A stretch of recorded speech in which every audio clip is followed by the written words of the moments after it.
तो जय हिंद, कैसे हैं आप सब। होप आप सब अच्छे होंगे और जिनका आज का पेपर हुआ है 17 फेज फर्स्ट में शिफ्ट में तो उनका अच्छा हुआ होगा और जिनका सेकंड शिफ्ट में उनके लिए बेस्ट ऑफ लक। अच्छे से तैयारी करिए और जो 18 का पेपर है 18 का फर्स्ट और सेकंड के लिए तो आप बिल्कुल परेशान ना आइए। तो मैं पहले शिफ्ट का जो पेपर है कैसा हुआ क्या है मैं एनालिसिस लेके आया हूं जिससे आप आगे के जो आप शिफ्ट है उनको अच्छे से तैयार कर सकते हैं।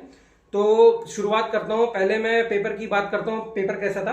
तो पेपर ज्यादा टफ नहीं था, इजी टू मॉडरेट था, मतलब ज्यादा पेपर टफ नहीं था। तो मेन पोर्शन जो था सबसे ज्यादा रीजनिंग से क्वेश्चन आए थे और रीजनिंग के क्वेश्चन इजी आए थे। मैथ का पोर्शन बहुत कम था, मैथ से बहुत कम क्वेश्चन आए थे और पैसेज के थोड़े क्वेश्चन आए हुए थे। और बात करते जो कि मैंने कहा था कि आप एक पढ़ लीजिएगा क्रिमिनल वाला जो कि दंड संहिता या दंड से रिलेटेड है कि आप उस सिचुएशन में रख दिया जाए तो आप क्या करेंगे, वो वाले क्वेश्चन आए थे। और हिंदी और रीजनिंग ये सब आसान आई थी। तो बात करते हैं हम हिंदी से। तो पहले हिंदी में क्या क्या उन्होंने पूछा था तो बात करते हैं हिंदी में इन्होंने पूछा था कि परोक्ष का विलोम क्या होता है, क्रोध किस रस की स्थायी भाव, रस से क्वेश्चन पूछ जाएगा कि स्थायी भाव बताने के लिए। उसके बाद सोरठा के द्वितीय और चौथे चरण में कितनी मात्राएं होती हैं, यानी कि इन्होंने सोरठा से क्वेश्चन पूछा था और इन्होंने रस से क्वेश्चन पूछा था और विलोम शब्द पूछा था, परोक्ष का विलोम क्या होता है। मुहावरा से एक क्वेश्चन आया था कि तिल का ताड़ बनाना, मतलब बात को बढ़ा चढ़ा कर बोलना, ये क्वेश्चन आया हुआ था मुहावरे के लिए। और वाच्य से एक क्वेश्चन पूछा गया था कि राम अभी सोएगा, इसमें कौन सा वाच्य है। तो मतलब क्वेश्चन ज्यादा टफ नहीं थे इस लेवल से देखा जाए। संधि विच्छेद से क्वेश्चन आया था और चिन्ह से, मतलब जिन्होंने नहीं पढ़ा एक बार आप रिवाइज कर लीजिएगा अपना, जो एक बार रस छंद ये सब आप एक बार रिवाइज कर लीजिएगा। जिन्होंने नहीं पढ़ा है वो एक बार देख लीजिएगा ताकि अगर नेक्स्ट शिफ्ट में आपके पेपर में आ जाए तो आप उसको छोड़िएगा नहीं। संधि से क्वेश्चन आया था और क्वेश्चन आया था हिंदी में एक वचन का प्रयोग करते हुए बताइएगा पुल्लिंग शब्द कौन सा चयन है। तो ज्यादा क्वेश्चन टफ नहीं आया था और दो जो थे, एक तो इन्होंने ये एक पैराग्राफ से क्वेश्चन हिंदी में आया हुआ था और समाज से क्वेश्चन था। तो मतलब हिंदी का लेवल ज्यादा टफ नहीं था, हिंदी आसान थी। मतलब जो है उसमें रस छंद और संधि ये सब आप पढ़ लीजिएगा, आपको फायदा मिलेगा। अगले वाले जिनका शिफ्ट है या 18 के फर्स्ट का जो शिफ्ट है या सेकंड शिफ्ट है या 17 का सेकंड शिफ्ट है, अगर अभी टाइम है आपके पास तो एक बार रिवाइज कर लीजिएगा। और दूसरी चीज जो बात करते हैं जीएस के पोर्शन में, तो जीएस के पोर्शन में जो करंट अफेयर है थोड़ा 6 महीने पुराना, आप जो है 6 महीने पुराना करंट अफेयर एक जल्दी से सीरीज कोई भी आप जाके देख लीजिए, क्वेश्चन आ रहा है आपके अच्छे 4-5 नंबर बन जाएंगे। आप जो है करंट अफेयर तैयार कर लीजिएगा। और जीएस में जो क्वेश्चन आए थे वो आए थे कि पूछा गया था कि अकबर का मकबरा कहाँ पे है और पूछा गया था कि उत्तर प्रदेश का जो है राज्य वृक्ष कौन सा है पूछ लिया गया था। और क्वेश्चन पूछा गया था कि बनारस हिंदू विश्वविद्यालय की स्थापना पंडित मदन मोहन मालवीय ने निम्नलिखित में से किसके सहयोग से की थी। तो थोड़ा सा अंदर से जीएस का क्वेश्चन आया था। और पूछा गया है कि एक नृत्य फॉर्म पूछ लिया गया था, निम्नलिखित में से उत्तर प्रदेश का कौन सा प्रसिद्ध लोक नृत्य धार है।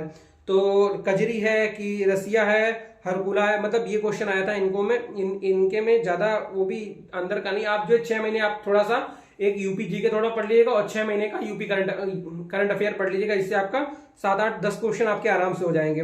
और एक क्वेश्चन आया था कि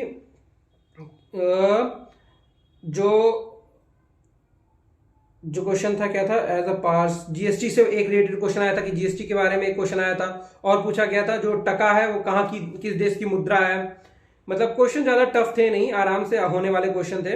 आप बस धैर्य से बस पेपर करिएगा, आपके सब अच्छे से होगा। एक चीज और आपको बताऊं कि आपको टाइम मैनेजमेंट करना है। बच्चे बता रहे थे कि पेपर थोड़ा लेंथी था, टाइम टेकिंग था, तो कुछ क्वेश्चन छूट गए। तो आप जब पेपर देने जाइएगा कल तो आप इस तरीके से पेपर दीजिएगा कि आपका टाइम टेकिंग, मतलब टाइम मैनेज करके रहिएगा कि आपको इतने टाइम में आपको इतने क्वेश्चन सॉल्व करने हैं, नहीं तो आपको बाद में आपके क्वेश्चन छूट जाएंगे।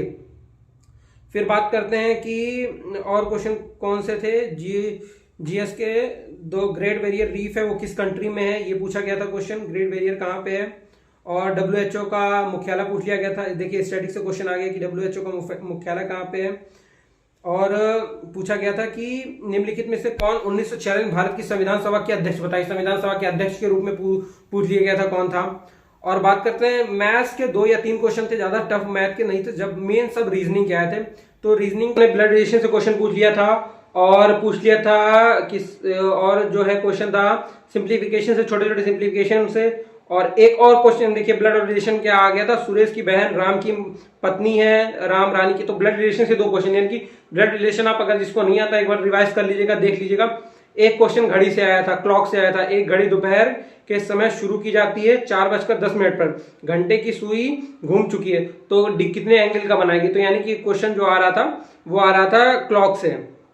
और अल्फाबेटली की क्वेश्चन आया था कि कूट भाषा में मद्रास का मतलब OWNEQ है, तो संडे कैसा लिखा जाएगा, मतलब लेटर से क्वेश्चन आया था। और डायरेक्शन से क्वेश्चन आया था कि श्याम जो है उत्तर से 60 किलोमीटर चलता है, फिर अपनी दाईं ओर मुड़ता है, तो इससे भी क्वेश्चन आए थे, डायरेक्शन से भी। तो पेपर का लेवल देखा जाए तो उतना ज्यादा टफ नहीं था, पेपर इजी टू मॉडरेट था, अच्छा पेपर था, अच्छे मार्क्स ला सकते हैं यहाँ पे। और देखिए 7-8 क्वेश्चन जो है, 8 क्वेश्चन थे पुलिस वाले क्वेश्चन जो रिलेटेड थे, ऐसे क्वेश्चन थे कि आप एक जांच अधिकारी हैं, एक वीआईपी की हत्या के मामले में मुख्य आरोपी साक्ष्यों में हेरफेर करने को दोषमुक्त सुनिश्चित करने हेतु न्यायाधीशों को प्रभावित करने के लिए भारी रिश्वत की पेशकश कर रहा, आपको क्या करना चाहिए। तो मतलब ये आपके मेंटल एबिलिटी के क्वेश्चन, ये 8 से 10 क्वेश्चन मैंने कहा था पहले आपसे बोला था कि ये क्वेश्चन पुलिस वाले में हमेशा आता है कि आप उस समय आपको एक सिचुएशन दे दी जाएगी, उसमें आप क्या निर्णय लेंगे, ऐसे क्वेश्चन आएंगे। तो आप बिल्कुल तैयार, परेशान ना होइए, पेपर का लेवल ज्यादा टफ नहीं था, इजी था। दूसरी चीज आपको क्या करनी है, जिनका 17 की दूसरी शिफ्ट में पेपर है या 18 के फर्स्ट या 18 के सेकंड शिफ्ट में, वो पहले आप जो है 6 महीने की पुरानी करंट अफेयर पढ़ लीजिएगा। जीके के लिए आपको अच्छे नंबर मिल जाएंगे, और स्टैटिक जीके ये पढ़ लीजिएगा, आपको फायदा देगा। और जिनको रीजनिंग में ब्लड रिलेशन नहीं पता है, तो अपना ब्लड रिलेशन जो है वो एक टॉपिक पढ़ लीजिएगा, आपको अच्छा फायदा देगा। और हिंदी के लिए रस छंद से क्वेश्चन आए तो रस छंद और संधि ये सब जो है अच्छा पूछ रहा है, तो ये आप पढ़ लीजिएगा। और एक पैराग्राफ से क्वेश्चन आया था। और परसेंट ज्यादा मैथ्स जिसके जो परेशान हो रहा है कि मैथ में हमारे इतना मैथ हमें नहीं आता है, तो क्या मेरा पाए। देखिए मैथ के क्वेश्चन बहुत कम है, तो बिल्कुल परेशान ना होइए, मैथ के ज्यादा क्वेश्चन नहीं आए हैं। बस आप अच्छे से जाइए, रिलैक्स माइंड से पेपर दिए और अपना टाइम मैनेजमेंट करिए, आपका पेपर अच्छा होगा। और भी कोई अगर दिक्कत हो तो आप कमेंट सेक्शन में पूछ सकते हैं। जय हिंद, जय भारत।